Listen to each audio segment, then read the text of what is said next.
வணக்கம் நேயர்களே.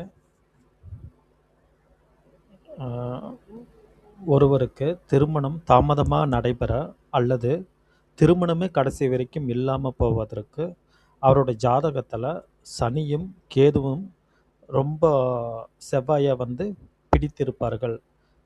செவ்வாய் போயி சனி கூடயும், கேது கூடயும் ரொம்ப பிடியில் மாட்டியிருக்கும். சனி தாமதப்படுத்தக்கூடிய கிரகம். கேது கட் பண்ணக்கூடிய கிரகம். கேது ஒரு கத்திரிக்கோல்.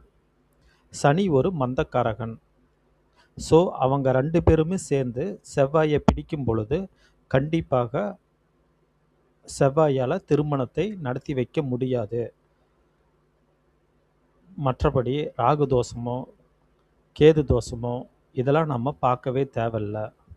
2ஆம் இடத்தில் செவ்வாய் இருக்குது, 8ஆம் இடத்தில் செவ்வாய் இருக்குது, அதெல்லாம் நம்ம பார்க்கவே தேவையில்ல. இப்போ உதாரணத்துக்கு சனியை நம்ம தனுசில் போட்டுக்குவோம்.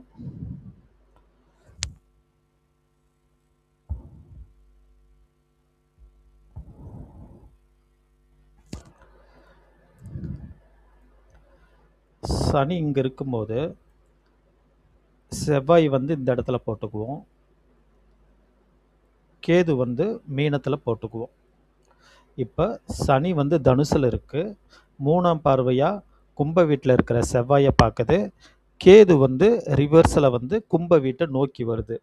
ஸோ இப்போ செவ்வாய்க்கு முன்னும் பின்னும் சனியும் கேதும் இருப்பதனால செவ்வாய் ரொம்ப பாதிக்கப்பட்டிருக்கு. அதனால் இப்படி இருக்கிற அமைப்புக்கு திருமணம் தாமதமாகும் அல்லது கடைசி வரைக்கும் திருமணம் இல்லாமல் போகும். அல்லது சனி இப்போ நம்ம சிம்மத்தில் இல்லைன்னா கண்ணியில் வச்சுக்குவோம்.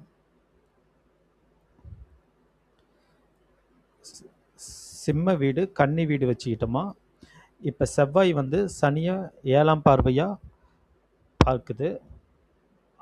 மறுபடி 8ஆம் பார்வையாக பார்க்குது. இந்த 2 வீட்டில் செவ்வாய்க்கு 7ல் 8ல் சனி இருந்தாலும், செவ்வாய்க்கு முன்னாடி கேது இருந்தாலும் இது திருமணத்தை தாமதப்படுத்தும்.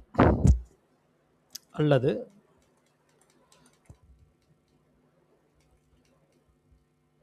சனி துலாம் வீட்டில் இருந்து சனி துலாம் வீட்டில் இருக்கும்போது செவ்வாய் 4ஆம் பார்வையாக பார்க்குது. சனி 10ஆம் பார்வையாக செவ்வாயை பார்க்குது. அப்போ இது 2மே பார்வை இருக்கிறதுனால இது ரொம்ப தாமதப்படுத்தும், இல்லைன்னா திருமணமே இல்லாமல் போகும். நன்றி நேயர்களே.